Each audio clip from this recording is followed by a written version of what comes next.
where am I with God? How is my soul? One of the things that John Wesley, I guess in one sense the founder of Methodism, one of the things he was famous for was that he would encourage people to meet together in groups and, I guess in a sense, Bible studies. And behind all these studies and behind all this fellowship was always this question. It wasn't just how was your day, what are you doing today? Oh, what's your plan for the rest of the week? But it was that constant question of how is your soul doing? And I think that's the question. I think that kind of encapsulates what it means for Christians when we say that we are waiting for Christmas, that we're waiting for Christ to come. It means asking that question, taking the pulse of how our spiritual life is doing, and asking, are we ready? Are we simply living our lives as if we will know when the day is coming? Because, yes, in a sense, are we procrastinating? Are our spiritual lives, our lives of discipleship, are they caught in the perpetual cycle of procrastination where we say, well, I don't have to worry about this today. At some point, it'll all work itself out. But the time of Advent it's every day in a sense as Christians, but it's the one time of year when we as a church are called to take seriously what it means to wait on God. For none of us know the hour and the day when Christ will come again, or the day or hour when we may be called home to be with God. And we will have to stand before Christ's seat. So my question for us today, and we will be reflecting on this in the coming weeks of Advent, is are we ready? Are we ready? Not ready to be raptured away. I think there are many times there are people who read this passage from Matthew 24 about one will be in the field and one will be taken away. Two will be grinding meal, and then one will be taken away. But it's not simply to be raptured because we're looking for a way out.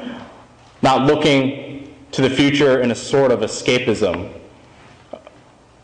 But are we ready and are we going to prepare? See, the answer to procrastination is alertness. It's being active, tackling sin and brokenness in our lives and around us. I think the problem with skirting around this issue of judgment and the fullness of Advent is that the church loses sight of its mission. The church is more than simply a place where we become nice people or a place where we send our children to become nice people. We're not simply to be here to make ourselves feel better because we are holy.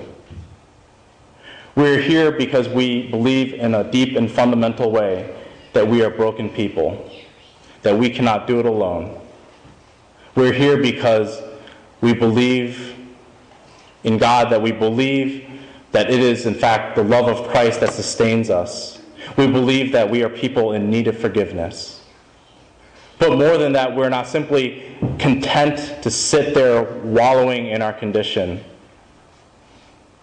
And I think at the heart of Methodism, something that I think the Methodist Church has lost sight of is a pursuit of holiness, the pursuit of God's transforming grace in our lives, that we will not simply sit around and stay the same, that we're content with our position in our lives, we're content to keep struggling in the same way each and every day.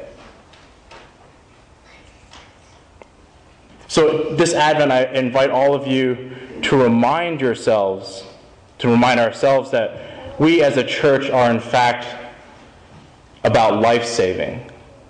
We are a life-saving organization, not by our power, but by the power of God.